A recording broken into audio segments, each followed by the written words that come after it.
Group 2, group 1 ఆస్పిరెంట్స్‌ని ఎవరైతే admins ఉన్నారో WhatsApp గ్రూప్‌లలో చాట్ చేసుకుంటున్నారని తీసుకపోయి రాత్రికి రాత్రి ఆడపిల్లల్ని కూడా తీసుకెళ్ళి పోలీస్ స్టేషన్‌లో తిప్పి తిప్పి తిప్పి కూర్చోబెట్టిండ్రు.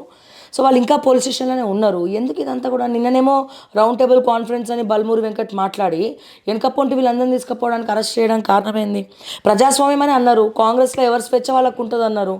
మరి స్వేచ్ఛ లేకుండా వీళ్ళే చేస్తున్నారు కదా, భయపెట్టిస్తున్నారు కదా. అమ్మాయి బల్మూరి వెంకట్లు లేకపోతే ఇంకా ఎవరైతే చర్చల్లో పాల్గొంటున్నాడు వాళ్ళంతా జోకర్లు బ్రోకర్లు అమ్మా. వాళ్ళకి ఏం విలువలు ఉన్నాయమ్మా? ఏమైనా విలువలు ఉన్నాయా?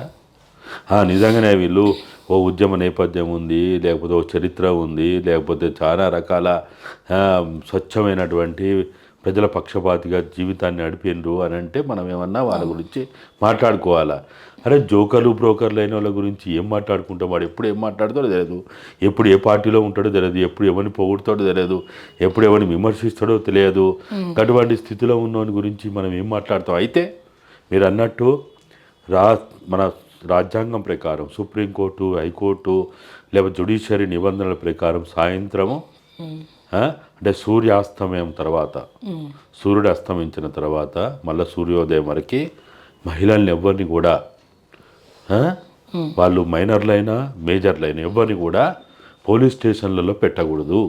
ఇది మన రాజ్యాంగం కల్పించబడినటువంటి ఒక మహిళలకు ఇచ్చిన హక్కు. అది దాన్ని వైలేట్ చేసి నువ్వు ఇష్టం వచ్చినట్టు రాత్రి 11, 12, 2 గంటలు 3 గంటల దాకా తెల్లారేదాకా వాళ్ళ కనీస సౌకర్యాలు లేకుండా, కనీస వసతులు కల్పించకుండా ఇష్టం వచ్చినట్టు వాళ్ళని పోలీస్ స్టేషన్లో పెడితే ఏమన్నట్టు? ఏమైనా కనీస పద్ధతులు ఉన్నాయా వీళ్ళకి?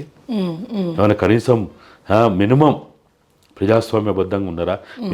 మనందరం అనుకున్నట్టు ఇదేమి, నేను అందుకని ఎప్పుడు చెప్తా ఉన్నా, మనం ఒక అడుగు ముందుకేస్తున్నాం, 2 అడుగులు వెనక్కేస్తున్నాం. ఈ ప్రభుత్వ పాలన ఎట్టుందని మీరు అంటున్నారు కాబట్టి నేను చెప్తున్నా, ఒక అడుగు ముందుకు పడుతుంది, 2 అడుగులు వెనక్కి పడుతున్నది. దీనివల్ల ప్రజలకు మాత్రం ఇప్పుడు ఉన్నటువంటి పరిస్థితులలో మీరు అన్నట్టు అడ్మినిస్ట్రేషన్ కొలాప్స్ అయింది, ఎడ్యుకేషన్ మొత్తం అసలు అగమ్య గోచరం అయిపోయింది, వైద్య రంగం మొత్తంగా కూడా అసలు పట్టించుకున్నో లేవుడు.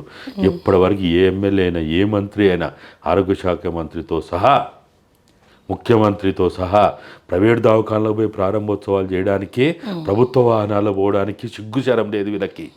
కానీ ఇంటి చుట్టే ఉన్నటువంటి దవాఖానలో పోవడానికి వీళ్ళకి సమయం దొరకదు. కానీ కాదమ్మా, రేవంత్ రెడ్డి ఇంటి నుంచి వస్తుంటే దారిలోనే ఉన్నాయి కదా సరోజిని హాస్పిటల్, మహావీర్ హాస్పిటల్. ఇప్పటివరకు అడుగు పెట్టిన వాళ్ళు లేడు, అడగపోయి చూసిన వాళ్ళు లేడు. వీళ్ళకి అసలు మేము ప్రజాప్రతినిధులము, మేము ఒక రాజ్యాంగ ప్రజాస్వామ్యబద్ధమైన పదవిలో ఉన్నాం అనేది అసలు వీళ్ళకి మర్చిపోయిందమ్మా.